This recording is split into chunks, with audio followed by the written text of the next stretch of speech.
because he does so with a special, unique grace, thoughtfulness, and as we've seen, good humor. I watched His Holiness, when we presented the Congressional Medal of Honor, bring together Speaker Pelosi and President Bush in a spirit of good feeling. Well, His Holiness has received many special gifts: the Nobel Prize, the Congressional Medal of Honor, the Trailblazer jersey. I'm pretty certain that he may not have one of our special congressional bicycle pins, which I would like to add as a token of our reverence, support, and in the spirit of bike partisanship. Ladies and gentlemen, it's my honor to introduce His Holiness the Dalai Lama.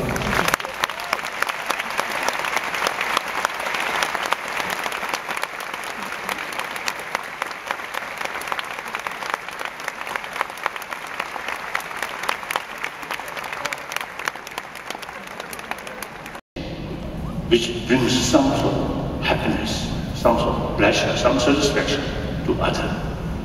That action results positive, so you get benefit. So anyone wants happy life, do not want suffering.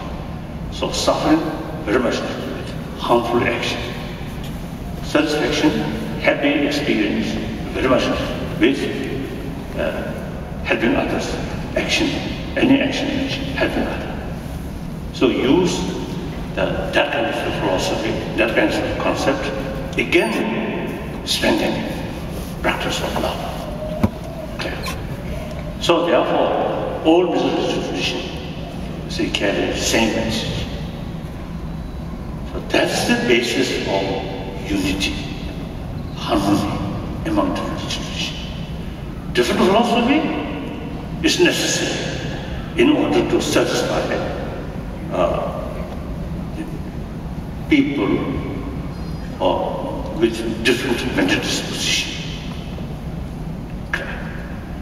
Now I would like to share this one point. Then, as I mentioned earlier, non-believer, there's no point to neglect about these values.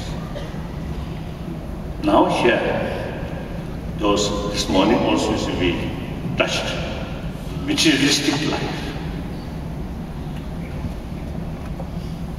We have some kind of culture because of common habit. That happy life, if you have better material facility, your life much happier.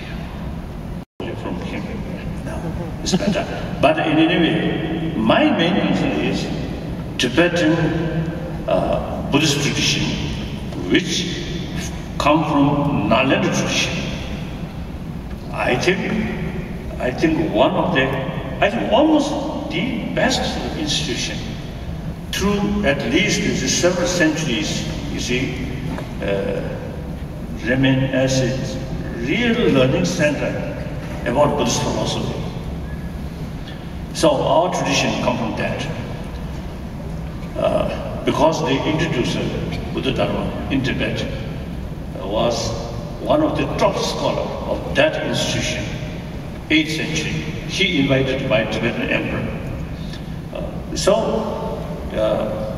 I really feel, as a result of meeting with many Buddhist brothers and sisters and from Buddhist countries, different Buddhist countries, now I realize the Buddhist tradition which we carry is complete. And also we use a lot because of logical debate, dialectical debate. So that's almost, I think, unique. So therefore, I am very much concerned about the preservation of Tibetan Buddha Dharma, of Buddhism and Buddhist culture. I usually make a distinction, Buddhism and Buddhist culture. Buddhism meant for individual. Buddhist culture related with the community. One clear example is, I think last 4 centuries, during 15th Lama, Muslim community eventually is start. I think at least a few thousand Tibetan Muslims there. So these Muslims, religious faith, they are Muslim. But their way of life very much in the spirit of Buddhist culture. So that culture, I think, usually I describe culture of non-violence, culture of peace, culture of compassion.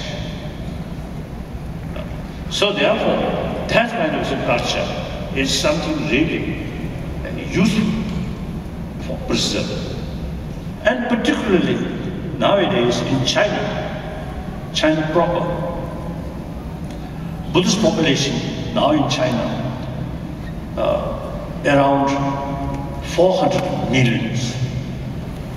So you see China, the communist country, literally communist country, but reality, questionable.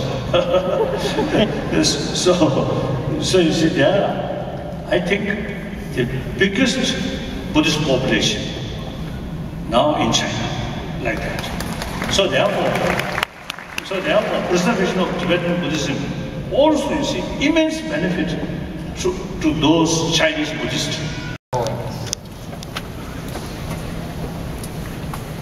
Your Holiness, on behalf of Matrica College, the City of Portland, our community, and all here today, thank you for your simple yet profound words of inspiration and on our personal and universal responsibility to improve and protect our global environment, and also on our call for compassion.